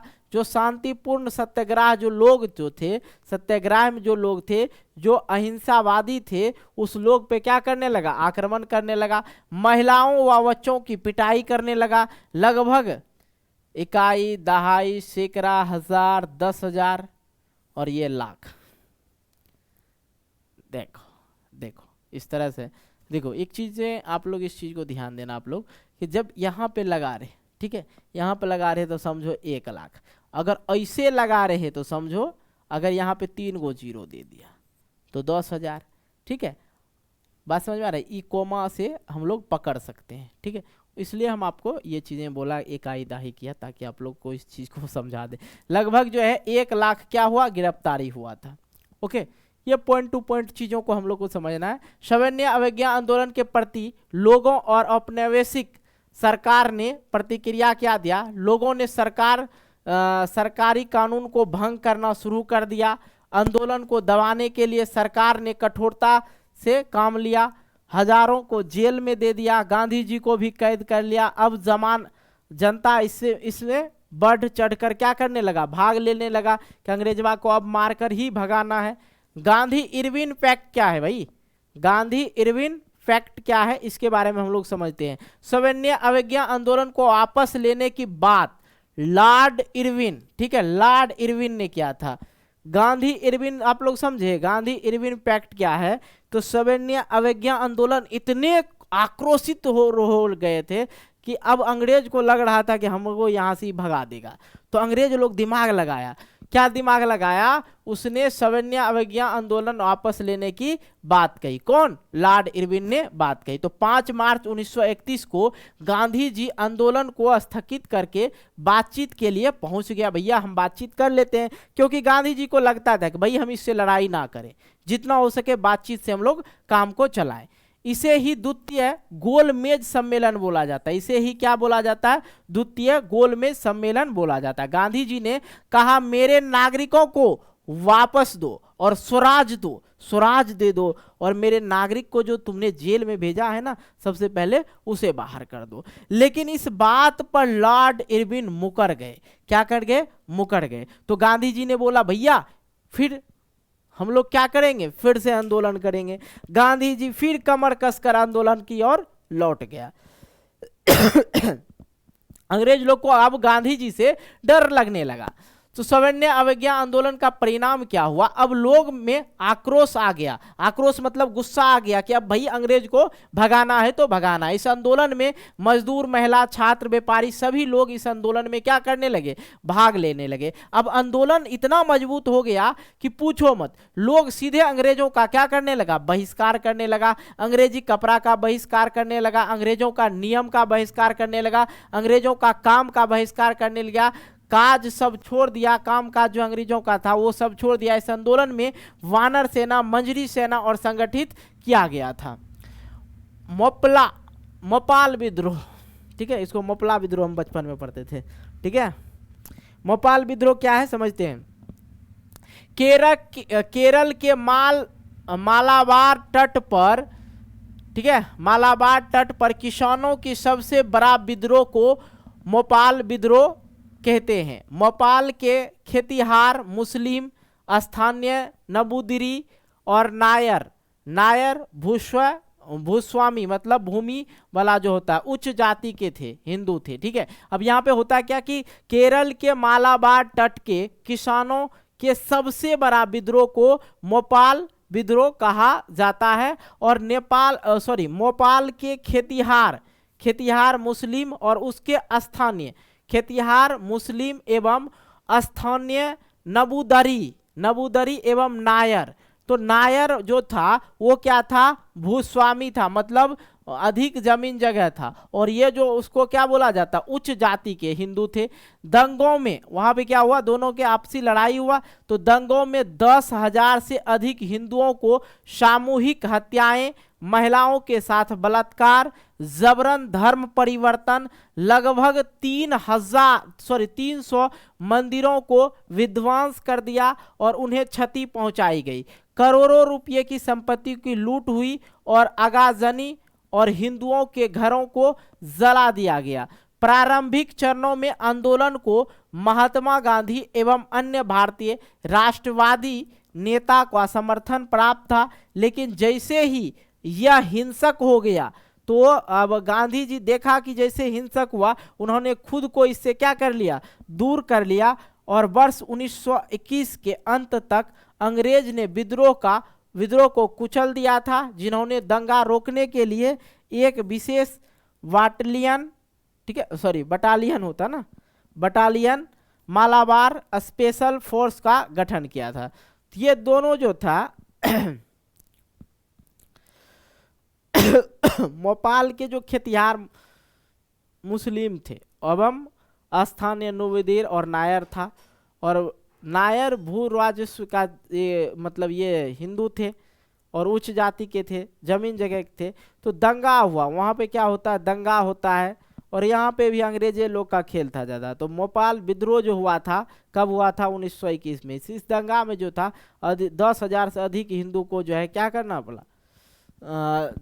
सामूहिक हत्या कर दिया, महिलाओं के साथ बलात्कार किया गया, धर्म परिवर्तन, जबरन बोलता था कि धर्म परिवर्तन करो, ठीक है। ये सब चीज़ें यहाँ पे हुआ था। ज़्यादा कुछ है नहीं इस टॉपिक में और पूछा भी कम समझाता है। याद रखना मोपाल विद्रोह जो है कब हुआ है, ठीक है, सिर्फ ये 1921 में।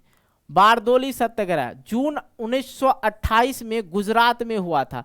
देखो बारदोली सत्याग्रह कब हुआ था? जून 1928 में गुजरात में हुआ था। याद रखना यह जो था एक प्रमुख किसान आंदोलन था जिसका नेतृत्व वल्लभ भाई पटेल ने किया था। कौन किया था? वल्लभ भाई पटेल ने किया था। और उस समय प्रांतीय सरकार, जो स्थानीय सरकार होते उसी को प्रांतीय सरकार कहा जाता है, सरकार ने किसानों के लगान में 22% तक की वृद्धि कर दिया। मतलब लगान जो होता था, कर जो होता था, उसमें 22% अधिक मांगने लगा था, ठीक है। तो सरदार वल्लभ भाई पटेल ने इस लगान का क्या करने लगा? विरोध करने लगा। सरकार ने इस सत्याग्रह आंदोलन को कुचलने के लिए कठोर कदम उठाए, पर अंततः विवश होकर उसे किसानों की मांगों को मानना पड़ा और एक न्यायिक अधिकारी बमफील्ड और एक राजस्व अधिकारी मैक्सवेल ने संपूर्ण मामलों की जांच किया और 22% लगान वृद्धि को गलत ठहराते हुए इसे घटाकर 6.03% कर दिया। ठीक है, इस सत्याग्रह आंदोलन के सफल होने के बाद वहां की महिलाओं ने वल्लभ भाई पटेल को सरदार की उपाधि दी थी। ठीक है, जनजातीय आंदोलन, इसके बाद हम लोग क्या समझ लेते हैं, जनजातीय आंदोलन। भारत के राष्ट्रीय आंदोलन जनजातीय आंदोलन की भूमिका महत्वपूर्ण रही है 19वीं शताब्दी में। ठीक है, 19वीं शताब्दी से 20वीं शताब्दी के अनेक हिस्सा में आदिवासी विद्रोह चल रहा था। ठीक है, तो सीताराम राजू, ठीक है, सीताराम राजू के नेतृत्व विद्रोह बड़ा हो रहा था। यह जनजातीय जो था, जनजाति का मतलब समझते हैं, जो ज्यादातर उस जाति का वैल्यू ही नहीं दिया जाता है। बात समझ में आ रहा है? जैसे आदिवासी लोग हो गए, आदिवासी लोग को अभी भी देखिएगा, आदिवासी एक जगह नहीं रहते हैं, एक जगह नहीं, उसका कहीं कहीं ठिकाना हो जाता, अभी तक उनको उनके ऊपर सरकार भी ध्यान नहीं दे रहा है। तो भारत के राष्ट्रीय आंदोलन में जनजातीय आंदोलन की भूमिका भी रहा, उसमें भी वो लोग सहयोग किए थे। लेकिन एक चीज हमें अभी तक समझ में नहीं आता है, एक घुमांतु भोटिया होता है। ठीक है, देखे होंगे ना, बड़ा बड़ा कुत्ता पाल के रखता है, अपना गाड़ी से चलते आए, उन लोग का गाड़ी भी अलग होता है और अलग अलग ढंग के वो कपड़े वगैरह भी पहनते हैं। हालांकि सभी बच्चे देखे होंगे, तो उनको आज तक समझ में नहीं भाई वो कहाँ कहाँ घूमते रहते हैं। कहीं गया टेंट गाड़ा, खाना पीना खाया, वहीं पे महीने दिन गुजारा, फिर अगले स्थान पे गया। उन लोग का एक अस्थाई घर है या नहीं है, मुझे भी पता नहीं इस चीज़ के बारे में। ठीक है, लेकिन वो हमेशा घूमते रहता है, महीने दिन वहाँ रहा, फिर 2 महीने बाद वहाँ रहा। तो वो लोग का एक काम होता है। ठीक है, मैंने देखा है वो लोग एक काम करते हैं, जहाँ पे जिस गांव में वो अपना अड्डा जमाता है, टेंट जमाता है, वहाँ से उसकी जो महिलाएं होती है, ठीक है, उसकी जो महिलाएं होती है वो गांव में जा के ये क्या बोलते हैं, टेटू वगैरह जो है, ठीक है, टेटू वगैरह करती है और वहाँ से मांग के पैसा वगैरह लाती है। ठीक है, तो ये चीज़ें होती है।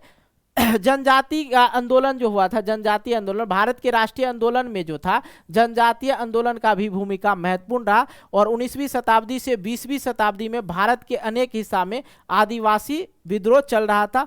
सीताराम राजू के ठीक है, सीताराम राजू के नेतृत्व में विद्रोह बड़ा हो रहा था। ये साहूकारों द्वारा शोषण, झूम खेती समझते हैं जी, झूम खेती मतलब हो गया जहाँ जंगल वगैरह है वहां पे आग लगा दिया। ठीक है, वही हो गया झूम खेती, मतलब उस पे क्या लगाया, रोक लगाया। उससे क्या होता था, पेड़ पौधा जो होता था नष्ट हो जाता था। रोक लगाने के लिए राजू ने छापामारी युद्ध छेड़ दिया। क्या मार दिया, छापामारी युद्ध छेड़ दिया और 6 मई 1924 ईस्वी को राजू गिरफ्तार कर गोली मार दिया गया। राजू को क्या किया गया, 6 मई 1924 ईस्वी को गिरफ्तार करके गोली मार दिया गया और सितंबर 1924 विद्रोह का क्या कर दिया गया, दमन कर दिया। मतलब दमन का मतलब दबा दिया गया। ओके, जनजातीय आंदोलन में इस आंदोलन का नेता जो फिर बना, इस आंदोलन का नेता कौन था, जतरा भगत। कौन था, जतरा भगत। उन्होंने लोगों को समझाया कि सबको एक करने की बात कही, मतलब बोला कि कोई भी आंदोलन करो भाई, कोई भी चीज, आप अकेला आंदोलन कर नहीं सकते हो। ठीक है, आप रोड पे जाओ, नेताजी हाय हाय, या पुलिस में जाओ, पुलिस हाय हाय करो, 2-4 थप्पड़ देगा, भगा देगा। तो आंदोलन का मतलब हो गया कि सबका एकता होना चाहिए, सबका एक ही मांग होना चाहिए, सबका जो है एक मांग होना चाहिए, तब जाके होता है। अब अकेला जाके कोई आंदोलन नहीं कर सकते हैं। ठीक है, आंदोलन समझते हैं ना जी, आजकल देखते होंगे आंदोलन बहुत होता है, नाराबाजी जानते हैं ना, नाराबाजी करना, रोड जाम कर देना, अपनी मांगों को पूरा करवाने के लिए लोग आंदोलन आज भी करते हैं। ठीक है, तो जतरा सिंह जो भगत थी इस आंदोलन, जनजातीय आंदोलन का कौन था, नेता था। कौन, जतरा सिंह भगत, यहाँ पे जतरा भगत है। ठीक है, तो लोगों को समझाया कि भाई सबको एक करने की बात कहे और इस आंदोलन को अहिंसक बनाया तथा लोगों को मांस, मदिरा, आदिवासियों को नृत्य से दूर करने की बात कही। धीरे धीरे सब गांधी जी का साथ देने लगा और झूम की खेती पर प्रतिबंध लगाए और 1930 ईस्वी में सविनय अवज्ञा आंदोलन में आदिवासियों में राष्ट्र की चेतना देखने को मिला था। अब आता है वामपंथ एवं कम्युनिस्ट पार्टी। वामपंथ एवं कम्युनिस्ट पार्टी, ये जो लाइन है, एक एक लाइन को आप थोड़ा सा समझ लेना। 20वीं शताब्दी की शुरुआत में वामपंथियों की सभाएं होने लगी थी और इसी दौरान 1920 ईस्वी में M.N. राय, ठीक है, याद रखना आप लोग को, M.N. राय ने ताशकंद में भारतीय कम्युनिस्ट पार्टी की स्थापना की। ठीक है, अब ये जो पॉइंट है ना, 20वीं शताब्दी के शुरुआत में ही वामपंथियों की सभाएं होने लगी और इसी दौरान 1920 ईस्वी में M.N. राय ताशकंद में भारतीय कम्युनिस्ट पार्टी की स्थापना की। ऑल इंडिया ट्रेड यूनियन, ठीक है, all India trade union AITUC होता है, कहीं प्रश्न में मिल जाएगा, तथा all India trade union federation के गठन से वामपंथियों का प्रसार मजदूर संघ पर बढ़ रहा था। 1934 ईस्वी में मुंबई कांग्रेस समाजवादियों दल का क्या हुआ, स्थापना हुआ। लेकिन सविनय अवज्ञा आंदोलन के दौरान वामपंथियों ने कांग्रेसों का क्या किया, विरोध किया, क्योंकि इसका मानना था कि कांग्रेस उन उद्योगपति एवं जमींदारों के समर्थन से चल रहा है जो मजदूर का शोषण कर रहा था। ये दोनों में जो है टकराव हो गया था। ठीक है, अब देखो ज्यादातर ना ये पूछा जाता, मैं आप लोग से ही पूछ लेता हूं कि all India trade union Congress का स्थापना कब हुआ था, आप कमेंट करना। All India trade union federation का स्थापना कब हुआ था, ये भी आप लोग कमेंट करके बताना। ठीक है, आ जाओ भाई। मुस्लिम लीग कब हुआ था, 1906 ईस्वी में। 1857 के विद्रोह में हिंदू मुस्लिम में क्या हुआ, एकता, हिंदू मुस्लिम एकता ने अंग्रेज को क्या कर दिया, अचंभित कर दिया। अब देखो भाई, इतना जब हिंदू मुस्लिम सिख ईसाई कहते हैं ना, भारत में ना किसी भी जात की नहीं है, सब भाई भाई है आपस में, क्या हम लोग भाई भाई, चाहे हिंदू हो या मुस्लिम हो या सिख हो या ईसाई हो। और यहाँ पे किसी को ये नहीं दिया जाता भाई उसी का चलेगा, नहीं, चलेगा सबका। ठीक है, चलेगा सबका, यहाँ पे ऐसे हैं, निष्पक्ष बोला जाता है ना, हाँ वो चीजें।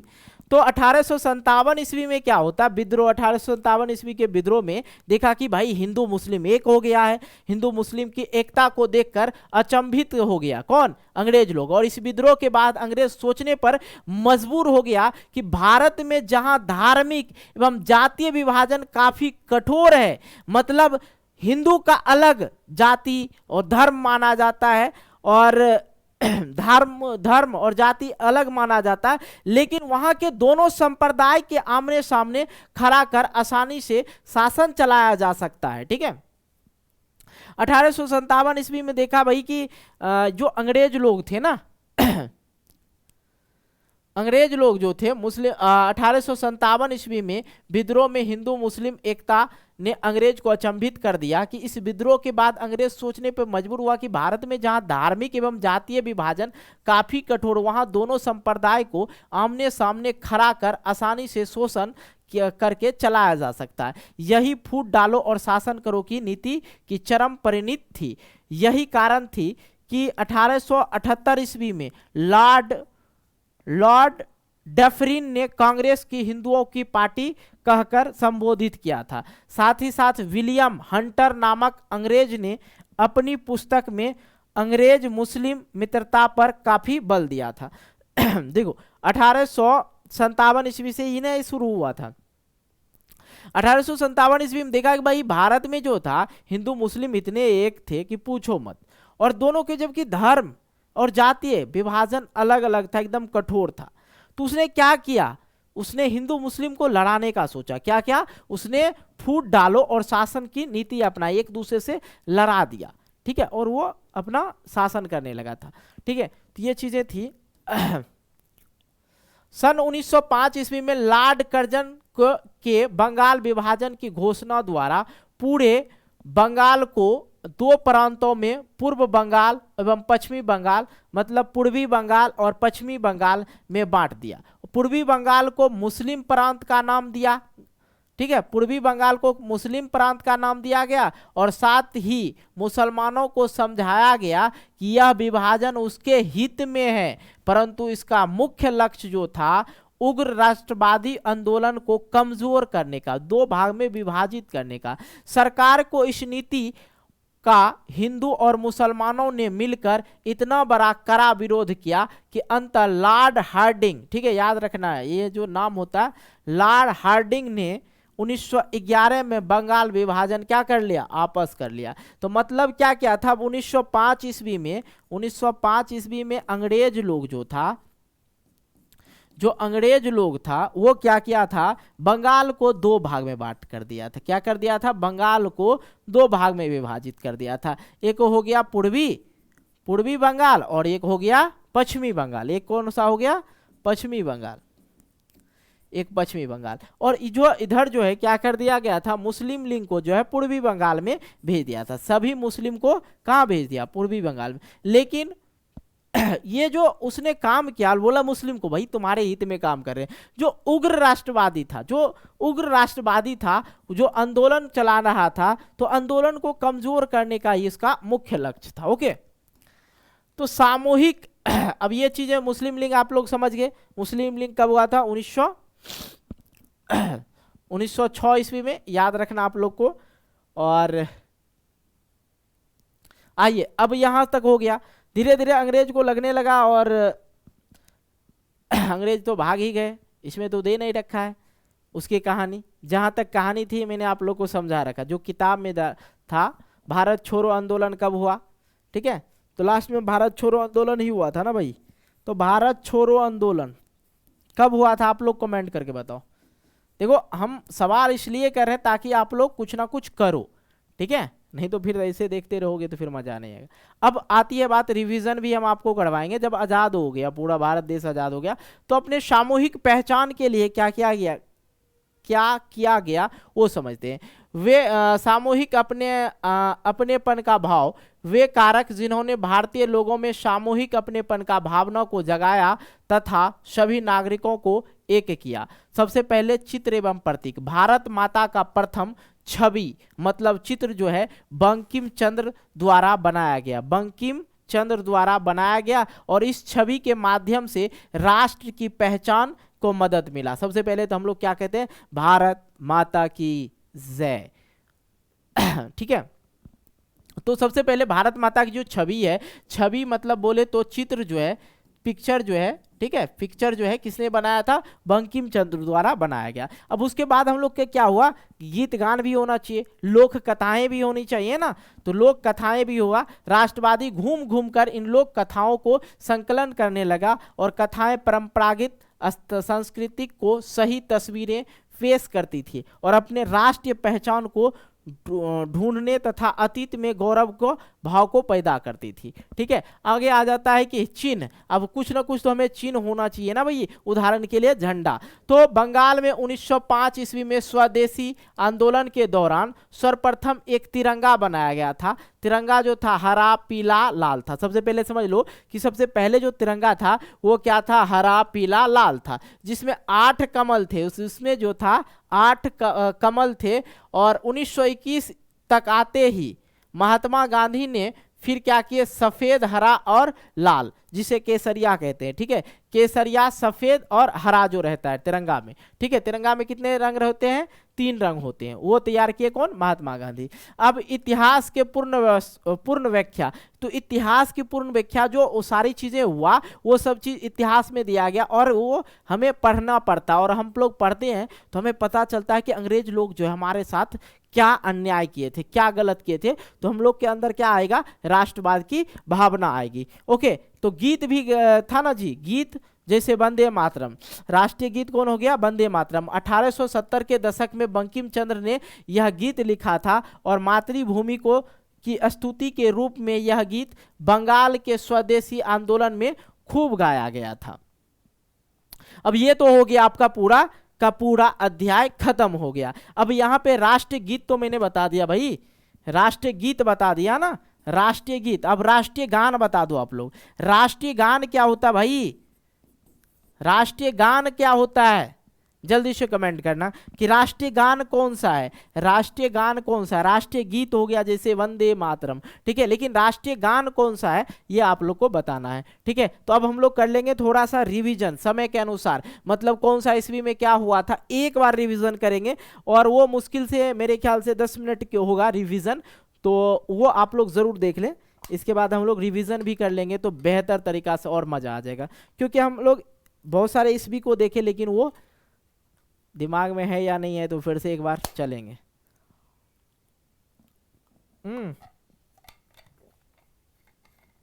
चलो भाई,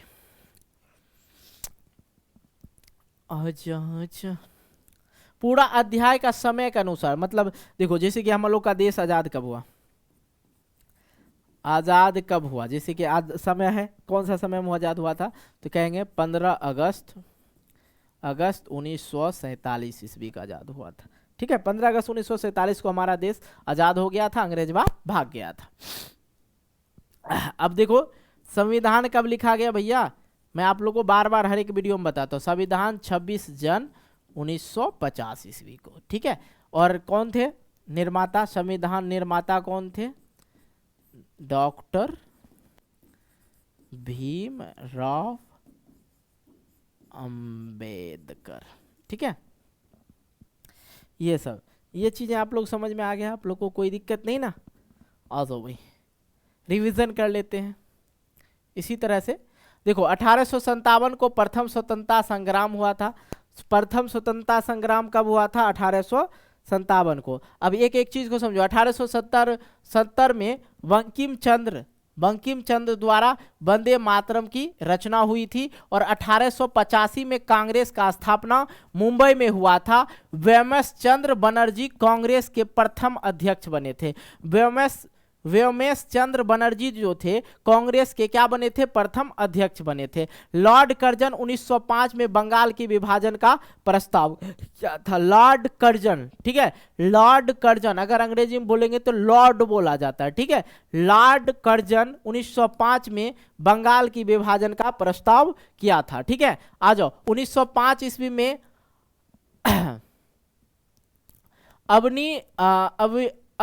अवनींद्रनाथ टैगोर, ये गलत है, ठीक है, रविंद्रनाथ टैगोर होना चाहिए, ठीक है, रविंद्रनाथ टैगोर, यहाँ पे गलत लिखा गया, हम भी पढ़ दिए गलत।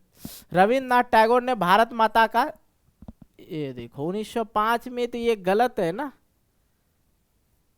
हाँ 1905 में टैगोर ने भारत का चित्र बनाया था, तो मैंने आप लोग को जस्ट यहाँ पे पढ़ाया था ना जी, 1905 ईस्वी में तिरंगा और चित्र बनाने की बात यहीं पे हम बताए थे ना, छवि बनाया था, ये तो छवि बनाया था बंकिम चंद्र द्वारा बनाया गया था, यहाँ पे गलत है। चलो ये कहाँ गया भाई, हाँ बंकिम चंद्र द्वारा बनाया गया था।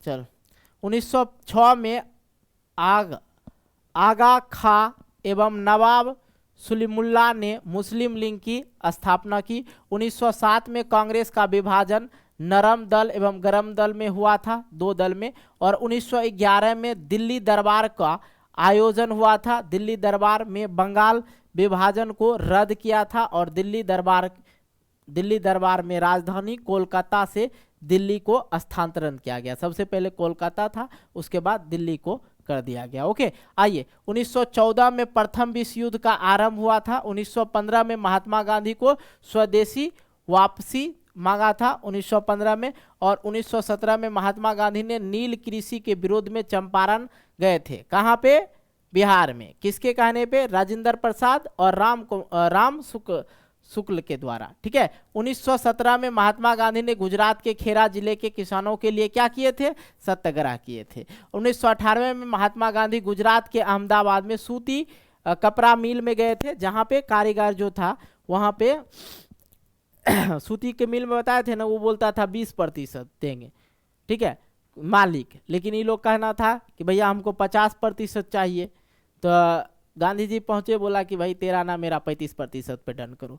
ठीक है। कारीगरों के लिए सत्याग्रह आंदोलन क्या था? 1918 में प्रथम विश्व युद्ध की समाप्ति हुई थी और ब्रिटिश सरकार ने भारतीय को स्वशासन की मांग को ठुकरा दिया और 1919 में ब्रिटिश सरकार ने भारतीयों पर रॉलेट एक्ट जैसे काला कानून बनाया था, जिसमें मैंने आप लोग को बताया था ना काला कानून के बारे में।